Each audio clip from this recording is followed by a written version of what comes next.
with two words. Antonio Guterres nga munansi wa Portugal ekisanja kye nga ssabwandiisi w'ekibiina ky'amawanga amagatte kiggwako ku nkomerero y'omwaka guno ng'era mu kiseera kino abantu ab'enjawulo beesowoddeyo okulamuza entebe eyo.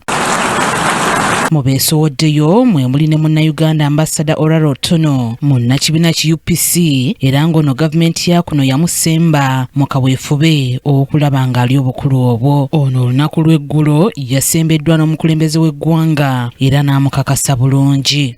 So I hand Ambassador Olaro Otuno to you. Kati olwaliro Otuno ayogeddeko eri bannamawulire ku Media Center mu Kampala ne yeebaza omukulembeze w'eggwanga olw'okussa wansi enjawukana z'ebyobufuzi n'amuwagira mu kaweefube gwalimu ow'okuwangula obwa ssabwandiisi mu kibiina eky'amawanga amagatte. Begin by expressing my very sincere appreciation to President Yoweri Museveni and the government of Uganda, who saw it fit to propose Olaro Otuno, regardless of our views, regardless of our divergences, regardless of our arguments and disputations. Ono alaze ebimuwenkiza okuli obukulu obwo omuli ebifo by'obukulembeze byazze abeeramu wansi w'ekibiina kino eky'amawanga amagatte. Served as Uganda's ambassador. I was in the Security Council, General Assembly. I was chair of the Commission on Human Rights.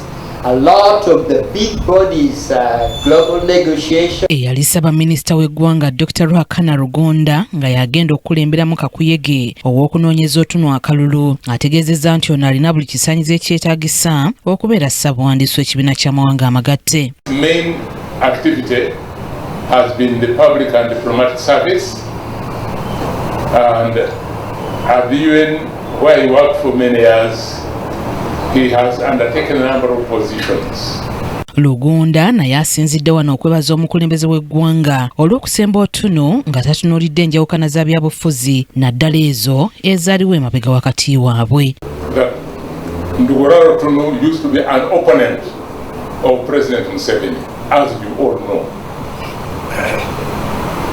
I'm extremely happy to say that because of the political reconciliation and the development and bringing together the country, now it is Yoweri Museveni, President of Uganda, who is proposing and endorsing Olaro Otuno to be Uganda's candidate for the position of the Secretary General of the United Nations.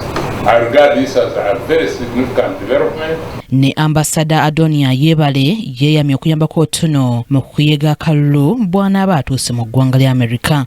In the coming days, we are in my territory, and I can really confirm that we are ready to receive you.